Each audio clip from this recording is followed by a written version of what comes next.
So what is going on, guys? I am Black Ops Amazing. Welcome back to another video on the channel where today we are doing a roundup of all of the latest information we have seen to do with Call of Duty, Activision, and also a few unrelated COD things as well, such as the Xbox situation and the latest PlayStation deal. So we're just going to be discussing everything that's happened over the past week or so. Anyway, getting straight into it, as I just mentioned, we've all heard the big news by now that Xbox are going to be purchasing, or are in the process of buying, Activision. Now, this deal, of course, hasn't gone through just yet. It should be finished sometime in 2023, so until then, both Xbox and Activision will remain separate. Don't expect to see any big changes this year with Modern Warfare 2, next year with Treyarch's next COD game, whether it be Black Ops 5 or a new title, because those games are already in the works and are quite far in. They shouldn't, well, at least this year's game definitely won't, but also Treyarch's next title in 2023 won't be affected by the Xbox takeover. However, any title that comes after that in 2024, 2025, etc., that's when we could begin to see the changes. But the big question that everyone's been asking is, well, with Xbox taking over Activision, does this mean that there will be any big changes regarding what happens to their relationship with PlayStation? We know at the moment Call of Duty and PlayStation have a partnership, so PlayStation players get exclusive content. I would imagine once Xbox complete this deal, we're not going to be seeing any more exclusive deals between PlayStation and Call of Duty. It just wouldn't make sense, unless there are things that have already been pre-signed and there are contracts between the two. I would imagine after this year, there won't be any exclusivity between COD and PlayStation. But the one thing that everyone wants to know is, in the future, will Call of Duty go exclusive only on Xbox? Now, Phil Spencer, who is the CEO of Xbox, did come out and say that won't be the case. He said all pre-existing agreements between COD and PlayStation, they won't be broken. But that doesn't necessarily mean that somewhere later on down the line, COD won't become an Xbox exclusive. I think for now, we are okay. Like I said, for this year's title, next year's, maybe 2024, 2025, but I do have a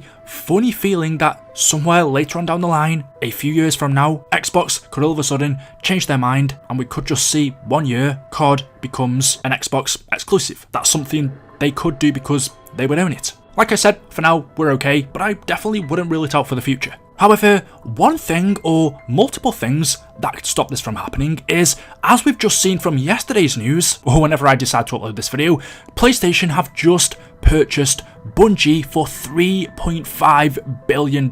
If you aren't aware, they are the creators of Destiny. They also used to create Halo. They were the original creators of that game. However, they are no longer involved in it, so the only games they make now is Destiny. That's their only title, which does make me wonder, is $3.5 billion a little bit expensive for a studio that only has one IP? When you compare it to Xbox's purchase of Bethesda, which I think was something like $7 billion or $8 billion, and all of the titles they have. Obviously, the purchase of Activision is on a totally different scale. That was like $80 billion. However, just one of their games alone, even though they have multiple, rakes in billions a year. I think COD last year actually brought in around $3 billion. But the point I wanted to make is, if we've got Xbox purchasing studios such as Activision and Bethesda, and then we've got PlayStation purchasing studios like Bungie, maybe this could be used as leverage if, say, for some reason in the future, Xbox did want to make COD exclusive, PlayStation could turn around and say, well, actually, we'll make all of Bungie's games exclusive then, or whatever other studios they purchase. So if PlayStation keep all of Bungie's games on both consoles, I could also see Xbox saying, you know what, we'll also keep COD on both consoles as well. But I do think in the back of my mind, if for some reason one of them, PlayStation or Xbox, did decide to make a certain game exclusive, I think the other side could follow suit. And I have seen a ton of people say the only reason why Sony have brought Bungie is because of Xbox purchasing Activision, but obviously that isn't true. Deals like this take months and months. In fact, the CEO of Sony did come out and say that there are more acquisitions to come and that the Bungie one has been in the work for over 5 months. So as you can expect, with a deal of $3.5 billion, with that amount of cash involved, this isn't something you can do in a week or two. Sony didn't just decide to purchase Bungie when it was announced that Xbox was purchasing Activision. It could be that accelerated this when Xbox announced their deal. That could have made Sony speed up the process, but they haven't just brought Bungie because of Xbox buying Activision. It's also pretty interesting how they say there are more acquisitions to come, so I'm wondering what other studios Sony are planning on purchasing. Obviously, there's no other bigger one out there than Activision. The only other one I can think that, well, not comes close, but would be the next step down is, just in my opinion, Rockstar. You could argue that GTA is even bigger than COD.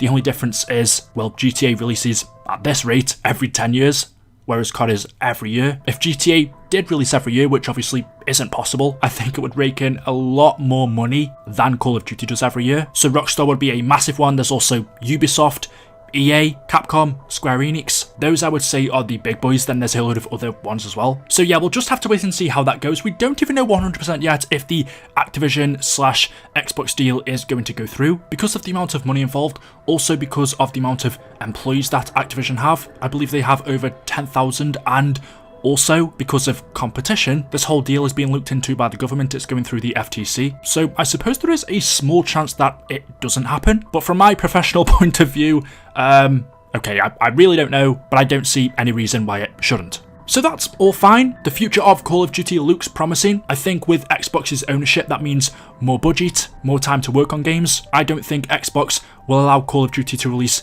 games in the state that they have recently. As I've said in other videos, I would like to think they have higher standards, so hopefully a couple of years from now, Call of Duty should start to change, maybe even shift away from yearly cycles. If a game isn't ready, maybe they won't release it that year. Just because of the state the last few COD games have been in, it leaves me very hopeful for the future of this franchise. But one thing that is a little bit of a worry for Warzone players are hackers. Now, I'm sure you all would have thought once Ricochet came to Call of Duty, the big anti-cheat that they'd been working on for years, that would mean the end of hackers. That was introduced into COD around about December time, I think. And in my opinion, and from everyone else's by the looks of it, Warzone is probably in a worse state than it's ever been. The amount of hackers in the game now compared to the amount there were before, it would seem not much has changed. Activision are trying to do something about it though. From this article we had from Charlie Intel a few weeks ago, although there are other more recent examples of this, it reads, Activision files lawsuit against a notable cheat provider,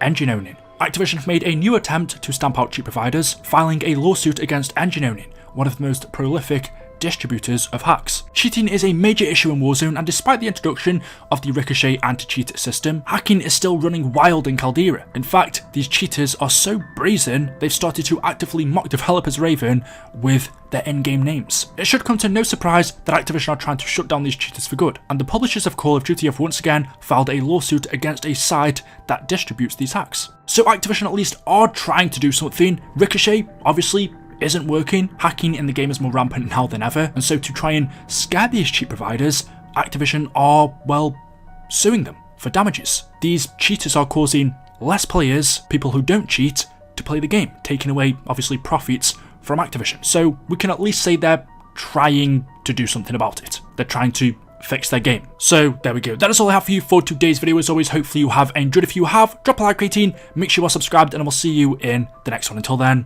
goodbye.